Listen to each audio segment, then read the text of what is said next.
Olá pessoal, tudo bem? Hoje nós estamos aqui para conversar sobre um assunto diferente dos que nós já conversamos e nós vamos falar sobre o pé caído, explicar um pouco o que é e mencionar e discutir a respeito de 4 possíveis situações, dando exemplo de alguns pacientes que eu já tratei a respeito desse tipo de problema. Então, o pé caído, ele é secundário, né? ele é causado por uma perda total da força dos músculos que levantam o pé. E com isso o pé fica mais caído, não consegue nem levantar o pé, nem os dedos e nem jogar o pé para fora.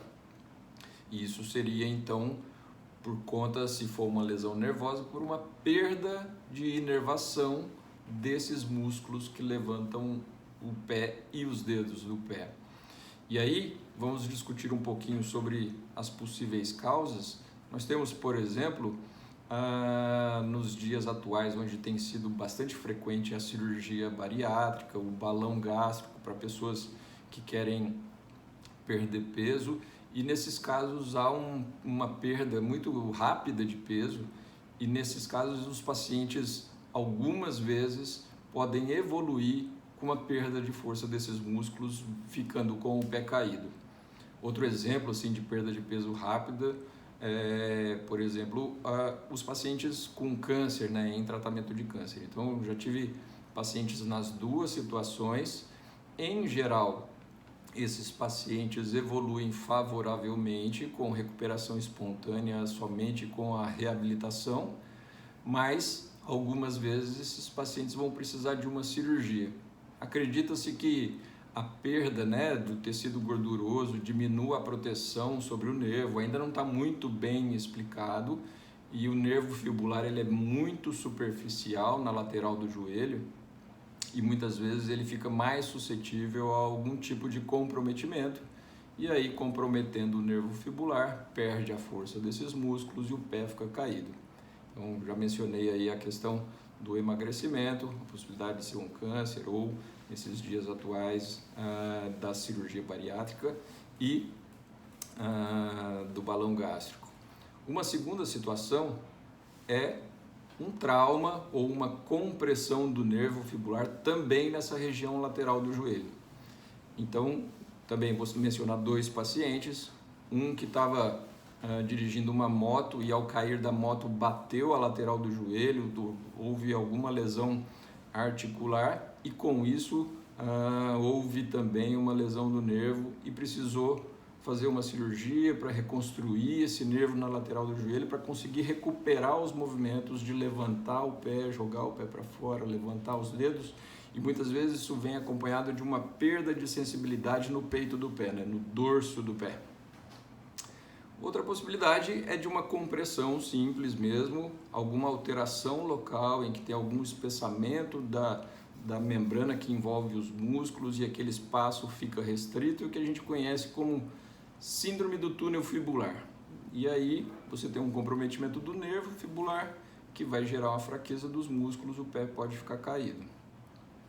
A terceira situação ocorre, por exemplo, com tumores de nervos, tumores ou cistos.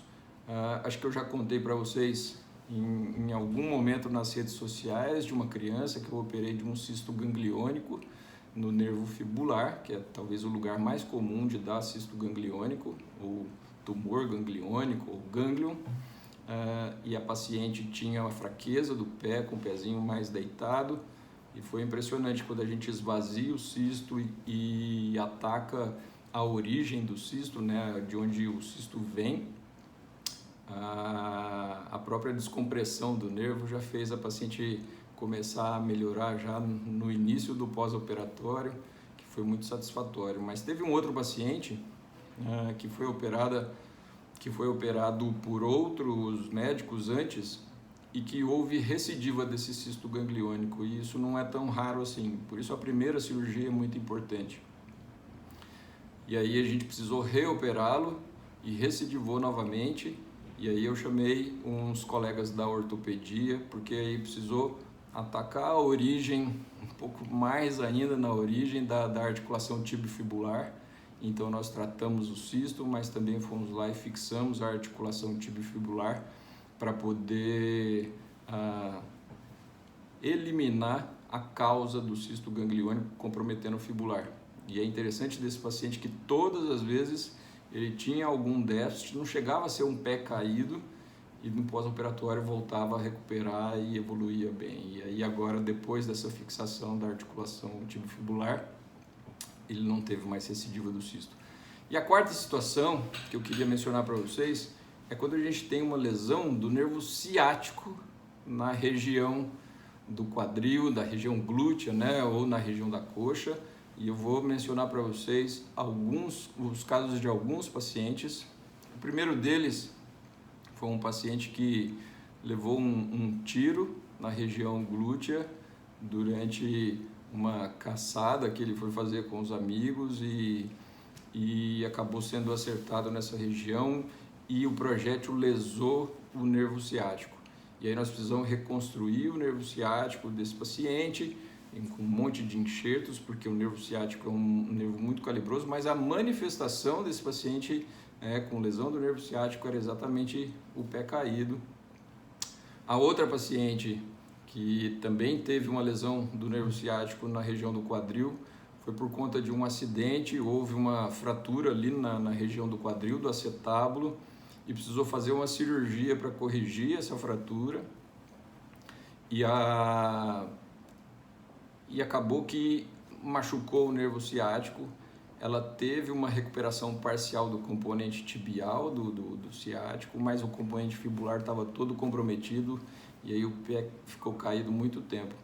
Nós até chegamos a operá-la, mas infelizmente ela não teve um resultado favorável em relação ao fibular. Então, tardiamente, num segundo momento, uma cirurgia secundária, nós fizemos uma cirurgia que é transferir tendões, né, para poder substituir a função dos músculos que fazem a elevação do pé, a dorsiflexão, né? E aí corrigiu a postura do pé que estava caído para uma posição neutra e ainda tem algum ganho de movimento. Isso daí é uma coisa muito interessante. Teve também uma criança, eu também já mencionei em outros momentos, que na infância muito precoce, ela subiu no vaso sanitário e o vaso sanitário se quebrou e a porcelana do vaso sanitário cortou o nervo ciático muito próximo aqui da região glútea, mas ainda na região da coxa. E aí a mesma coisa, essa paciente foi submetida por outra equipe à reconstrução do nervo ciático e a gente tem o relatório, eles conseguiram até reconstruir o nervo com ele mesmo sem precisar de enxerto, e ela também teve uma recuperação do componente tibial, que faz a gente ficar na ponta do pé, né, a força de jogar o pé para baixo, mas não recuperou a força de levantar o pé, de fazer a dorsiflexão.